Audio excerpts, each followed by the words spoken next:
Hi, good morning, guys. Chad here at the farm. This past summer of 2025, it was our 5th year on the farm. And we've done an awful lot of work building up our farm. We're 90 acres here, and we basically have been starting from scratch. I mean, starting from scratch I think is a stretch because the 110-year-old farmhouse was here. This little building was here. We've since converted it into a cat house, but it was here when we bought the property. That 100-year-old barn was here. But everything else on this property we have built with our own two hands. And I think that's something to be proud of, and I like to celebrate it. And today we're going to do a deep dive into the 7 different animal houses that we've built here over the past 5 years. Now, I pride myself on being relatively handy, and I enjoy doing the building myself, and I have most of the skills required to build everything myself. I feel like I have the drive to build everything by myself and the desire, because not everybody wants to do that kind of thing, and I'm in my element here. I love doing this stuff, and I wouldn't trade it for a thing. Now, we have chickens, ducks, geese, turkeys, rabbits, a couple of mini pigs, a Claw Crew barn cat team, and don't forget Olive, the old English sheepdog. Right, Olive? And early on in the designing process of this farm, I knew that I wanted to build individual houses for the animals. And one might think that's relatively crazy. Why would you do that? Why wouldn't you just build one big barn, like farms traditionally in the past have just had one big barn and all the animals would have their own little section in the barn. But I like to do things different. I like to think different. I do think different. And that's just how I roll. Take it or leave it. I mean, the truth of the matter is I want to build these things myself. I want to build the farm myself. I want to accept the challenge of building everything myself. So there's no way that I could build a big giant barn by myself. It's just not feasible. So I decided instead of building one big huge barn, I would build individual animal barns. Some of them are coops, usually for birds you call them coops. I just call them houses. This structure right here behind me is the ducky bunkie, and I built it to make it look like a little bunkie, like a little cabin thing, and all of our ducks live in there. Now, this ducky bunkie was in fact the first animal house that we built on the farm. It's basically an A-frame style. I didn't even build this structure with a proper foundation. I just used deck blocks, and it's sitting up on 4x4 stilts. And it's not really a heavy structure. I didn't think it would require it, but again, it was the first structure that I built. I built it all by myself. It has a wood deck floor and it has 3-foot walls, but then the A-frame roof is quite tall. It was quite challenging to build. And again, it was just my first foray into building a house that would take all the details of what an animal would require. It's 10 feet wide, 22 feet long. The actual roof peak is 16 feet tall, although it's just for show, really. The birds don't use that portion. But I also built a 30-foot run onto the back end of this ducky bunkie, and that just allows the ducks to have access to the open air, and I can feed them and water them, and they do not need to ruin the inside of their house. Ducks need a place to get nasty. They require a splash radius around their water that you just have to accept they're going to make it dirty because they splish splash and they make a mess. So that's why I built the run portion over there so that they can make a mess of that. And the inside of this stays relatively okay. It does have an area for me to enter, and I built a sliding door on the inside so that they don't really have access to the door when I come in. It's just basically an open area that protects the ducks from the wind, protects them from the rain and the snow, and they can nest in the straw. And I really tried to think about everything ahead of the build. If I can explain, it's like I'm really thinking what the ducks would require. They require this, they require that, they don't require this, you have to do this. I've watched a lot of videos, I did a lot of research, and this is the end result. I'm relatively pleased with it. I haven't really made any modifications to it apart from removing the party pool on the back deck. Of course, I went and got chicks in our early days and I had nowhere to put them. I just kept them in the old antique barn. But then I started building this. This was the second structure that I built here on the farm, and this really is the pièce de résistance, if you know what I mean. This here is the Chateau du Poulet chicken house. Now, you might think at first glance that it's a little bit facetious, you know. It's like, what the heck's this guy doing? Why is he building a coop like that? No farm has a chicken house looking like that. Why would he go through that expense? But there is a method to my madness. This building is octagonal. So for those who don't know, it means it has 8 sides. Now, one side, of course, has to be my entrance to the inside. But it also means that there are potentially 7 separated coops. Now, our idea at the time was that we wanted to have a few different breeds of chickens, and we were going to, you know, raise chicks and sell the purebreds just simply because the purebred chicks are a lot more valuable than barnyard mixes. And that was kind of the initial thought process. There may be some advantages to being able to quarantine birds if they're sick, or if any bird is getting old, maybe one of the coops can become a retirement coop like what we've done with Big Red now. But overall, the design, in my opinion, is extremely efficient. And animal chore efficiency is very important for me since we're in Horseshoe Valley area of Ontario, Canada. We are in a relatively cool climate. We do have 4 or 5 months of winter and snow, so I don't want to be outside dealing with animal chores for long periods of time. I want to make my chores as efficient as I can. I built it with a center column that spans from the ground level all the way up to the 3rd level cupola, which is just for design really. There is an area in the center for me to brood some chicks if I choose, although it hasn't been working out really that great. But it was very custom.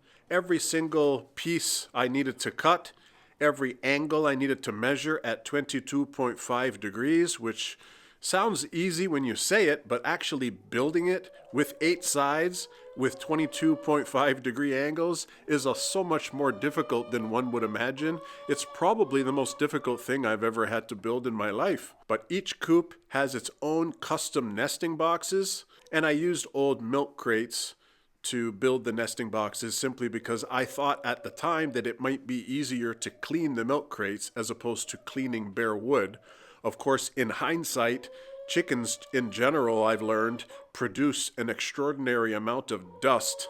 So the entire interior of the building is constantly covered in dust, and I didn't really need to use the milk crates anyhow. Now, we've had some ups and downs with this structure, particularly last winter. We had an ice storm and the roof got damaged, and I had to really redo a lot of the roof, but there are some portions of the roof that are not great. They got a lot of water damage back then while it was kind of waiting for me to do the repair. But if we just take a quick walk around here, there's the Rhode Island Red Coop. This is also the Rhode Island Red Coop because I've joined them together because we had too many Rhode Islands. Michael Jackson's coop is right here. Then we have Freddie Mercury's coop right here. This coop here is just a vacant coop for now, but I was using it to raise some baby chicks. I was almost using it like a brooder coop. But it can also be used as a quarantine coop if needed. And over on this side, I have the Black Leghorn coop, and then I have somewhat of a retirement coop here for Big Red and a few hens. Then there's the center column here, and this is where I could brood some chicks if I wanted to, just until they're a little bit bigger. And it works okay, I guess. It's not perfect in my opinion, but it does its job. But you can see inside here as I walk around the structure, I have access to the cans, and this is where I have all their food and their treats and stuff. I have access to each of the nesting areas if I want to collect their eggs, and each one of them has that. So I think that the idea behind this kind of a coop is a solid idea, although not everybody can build it and it's complicated to build. And I probably wouldn't build this kind of structure again if I had like a do-over. But it is what it is. It's here now. I love it. I think overall the structure turned out okay. It's eye-catching and it stands out as a focal point on the property. Fozzie, where you going, bud? Fozzie, you're too far.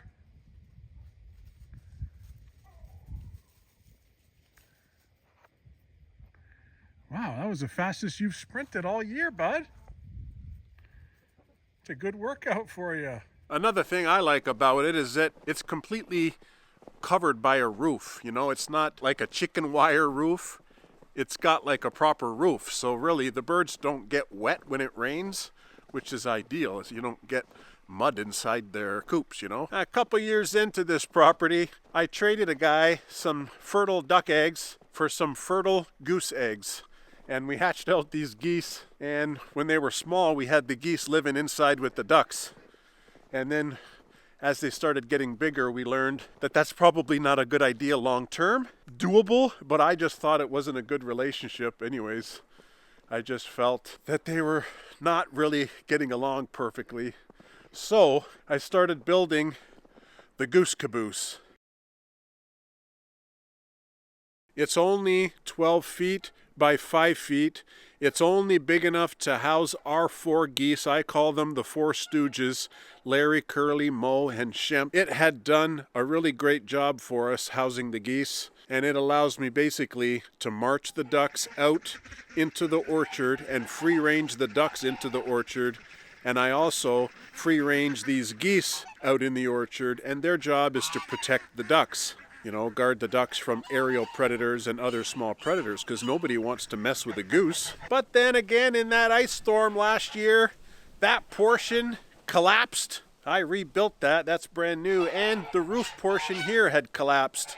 And I was under an emergency situation. I put the geese back in with the ducks, and it wasn't great, but they all survived at least. And I started rebuilding this in spring of last year. And this is the end result. Super strong roofs. I redesigned this entire area here to, again, make it more efficient for myself. Now, it wasn't difficult to build. It's just basically a rectangular structure. Just simple walls, some plywood, some paint, some rafters, and some metal roofing. And I didn't make it very complicated. I feel like anybody could build it really, as long as you have some simplified building skills. But the design of this run area is different. I really changed it up. It's not an open air design. It only has one side that's open air. The rest of it is closed. I used clear panels so that they can get some daylight during daytimes, but most of it is covered by those panels and wood. And I also have a section off to the side that I can keep their tin cans for food, so I'm not walking back and forth to go and fill up their food bucket. Now, because the geese guarding the ducks in the orchard was a system that was working out really great for us, I decided to hatch out some goslings, which are the kids of those 4 stooge geese, and I built them the security goose booth. And the intention is when these guys free range with the chickens out in the chicken yard here, they can also guard the chickens from hawks and other aerial predators. Fuzzy, are you taking a poop in my new bird yard? What are you doing? You're stinking up the place. Fuzzy likes the new platform. Hey, buddy. Hey, buddy. So I built this security goose booth pretty much the same way as I built the goose caboose. The only difference is I made it smaller. This is only 4 by 8. And I built it that way simply to house only a couple of geese. Right now it houses Frankie and Lucy, and it was just easy to build because of the floor is just one piece of plywood, 4 by 8 sheet of plywood, and some simple walls, one shorter on the other side so the roof can angle down. and it's kind of like a lean-to style building, just similar to the goose caboose. I also built them an open air run with a roof, and I attached it onto the service sink area so that I didn't have to build a wall there. It was relatively easy. I did it relatively quickly, and it's relatively suitable for these two birds. But then shortly after that, I built this turkey tower. You see how tall it is. That's why it's called the turkey tower, because turkeys typically like to roost up high. So I built it pretty much the same way as the security booth here for the geese, but I added on an extra 4 feet over here so that the birds can actually get some height when they want to roost up high. But they have kind of an open air run too, and it's slanted on that side. Again, it was relatively easy to build in my opinion compared to that chicken house, and I whipped this up in 2 days, and now the turkeys have a wicked awesome house. And again, it was just a 4x8 flooring because I knew I wasn't going to be housing lots of turkeys, just a few turkeys to breed. And then the run itself is about 16 feet long, and that's where they spend a lot of their time in any case. What'd you get, buddy?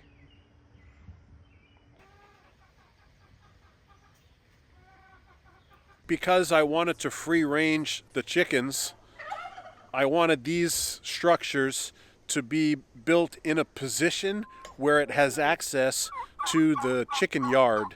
And I've since changed the chicken yard name to the bird yard, because now these two geese, Lucy and Frankie, they are allowed to go out and free range in the same bird yard. And also the two tom turkeys and the two turkey hens are allowed to go out in the same little area that's fenced in for the chickens. And we haven't lost any chickens to predators, so the geese are doing a good job guarding those chickens. Frankie and Lucy are enjoying the sun. Maybe they somewhat know that winter's on its way, and pretty soon they won't be able to enjoy the grass or this beautiful weather. But I do like to free range the birds as much as possible, so the ducks and the geese up in the orchard, they try their best to control the insect population there. They eat the grass, they eat the bugs, they're fertilizing all through the orchard, so it's kind of a win-win situation. And the same for the chickens. When they free range, they have a lot healthier egg yolks, and the turkeys also eat a lot of insects, and the geese eat a lot of grass and guard the chickens. So in my opinion, it's a great system, and it's a win-win for everybody. Now, because my wife wanted a garden, I just had to build her a garden, and I built her the most wicked awesome garden that I could. It's 5,000 square feet. It's 50 feet by 100 feet. It's full of raised beds, and she's doing a really great job keeping that up and honing her skills and making her thumb even greener than it already was. But that being said, we wanted a way to consistently amend the soil in the garden, and one of the best ways is to add rabbit poop. Here is the bunny barn, and there is the rabbitat where we can house the bunnies and get a lot of poop. Now, I knew that rabbits liked to dig holes and tunnels and live in the ground, so I built their rabbitat portion with a 1x1 hardware cloth all over the ground to make sure that nothing can dig in and nothing can dig out. And the barn itself is 14 feet by 11 feet, so it's not really that big, but it just has 2 stalls, one for the buck and one for the does. That way they can be separated whenever I don't want to have baby bunnies, because you know, bunnies will just breed like crazy if you don't separate them. But it's also an A-frame style. I think it looks pretty good. It's very functional. It has a little space for me to walk in the interior, and that's where I keep their food. And they're free to go from the rabbitat into the bunny barn whenever they want. Now the structure of the rabbitat portion is 14 feet long, and it's basically angled away, kind of in a skillion roof style, away from the bunny barn. And the buck has its own little section in there, but for now it's okay. And we have been adding an awful lot of the rabbit poop into the garden beds. So we're hoping over the next year or two we continue to do that, and it's gonna really plump up our garden soil in those garden beds. Now, how many is that? That's 6 animal houses already we talked about. 6. So the 7th is kind of a half and half. The barn was already here, but it was my workshop. But I have since converted it into the cat house, and I added a catio onto the side. So this structure right here, which is, it's an old barn, I don't even know how old it is now the cat house. And right beside it, I built a catio. And I did that because we had lost a few cats to predators, and I started developing a system of locking up the cats, so to speak, every night, like in an effort to protect them from predators at night. So they have the catio and they have the cat house. I went ahead and converted the barn into some kind of a play area for the cats. And really the reason why I did that is so that the cats are not going to be super bored whenever there's a time that I am not letting them out on the farm. And that happens most of the time in winter. It's just so cold and there's so much snow. And there are a good number of days that I don't let them out on the farm, especially if it's storming out or windy or snowing. And the cats don't mind too much because they have heated beds inside. And they have lots of activities, lots of jumps, lots of climbing apparatuses, lots of places to hide. They can run around. They have lots of toys. They have their food and water in there. And I think they live a good life inside there. And they show me that they enjoy it because of the way their tails are always up in the air. That's how I know that they're in a good mood. Now, when it comes to the cats, because I'm so enamored with the cats, you know, I've become a total cat dude, and I'm like, gosh, I love these cats. Why didn't I get cats earlier in my life? I also have these thoughts and dreams of really expanding their catio, right? That's the catio. It's all tarped in right now because of the wind. It's really windy right now too. I told you a storm's coming. Up in those trees right there, I thought maybe I'd make like a little tree house for the cats, and then they would have like a little bridge that goes from the building to the tree, and it would be all caged in. They wouldn't be able to escape. But I thought that might be a fun little bit of content one day when I don't have much to do and I've sawmilled a bunch of the wood for myself. I thought that would be fun. But also have a bridge that'll go from this area to this open area here, and have a big open area for the cats where I could build some kind of a larger catio, or from the tree house have a bridge that goes over to this side, because there's nothing over here except scrap wood.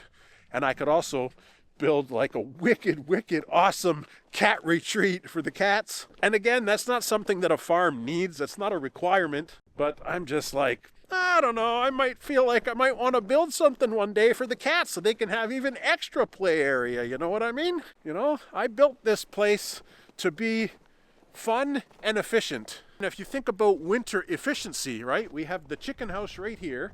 I'm just walking now, and that way you can see how many steps it takes me to get there.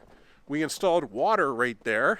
Then we have the security house for the geese and the turkey tower. It's right here, so they have access to that water whenever I need to fill them up. So it's close by. And then I just walk a little bit over this way. There's the entrance to the ducky bunkie. There's the bunny barn and the rabbitat over there. And then there's the catio over there. So the catio and the bunnies, they use the same water as these birds over here do. So it's not that hard for me to fill up a bucket and bring them water. And the other side of the ducky bunkie, of course, is the backside, their run area here. And this is where we parade the ducks out into the orchard. And it's a fun kind of exercise in the mornings. There's the caboose, so we just let the geese out and they go in the orchard. The orchard is about 2 acres. It's all over there, and it's adjoined by my wife's beautiful garden. Well, it looks like a barren, snowy wasteland right now, but in the summer it's looking pretty good. It's all kind of right here. So I feel like it could be a lot of good inspiration for anybody who's thinking about starting a homestead or starting a small farm for themselves, buying themselves some kind of acreage. Even if you buy yourself, 3, 4, 5 acres, these thought processes that I've already gone through could easily be translated into a smaller scale. And I enjoy building all this stuff, I really do. I pride myself on it, and I think it's fun. And I think actually for a YouTube channel, for a guy like me from the city who is building a farm, I think that says a lot. Anyways, hopefully you enjoyed the video. For anybody who's new to the channel anyways, this may be interesting to hear me talking about a lot of this stuff, because you may not have gone back and watched all of our 600 or 700 videos of us building this farm. And guess what? We're still not done. We have so many more dreams and aspirations to build yet on the farm. So if you're just joining us today, feel free to subscribe and follow along with what we're doing here at the Hidden Spring Farm. And of course, we have a bunch of different playlists laid out in the YouTube channel if you want to see the build of the chicken house, the build of the duck house. Billy! I got something for you, kiddo. And there's a bunch of other builds on the farm that you could watch as well, and we have it laid out in a playlist so that you can just watch those videos specifically on the building of those structures. But that being said, thanks again for watching. We'll see you on the next episode, and you guys take care, okay?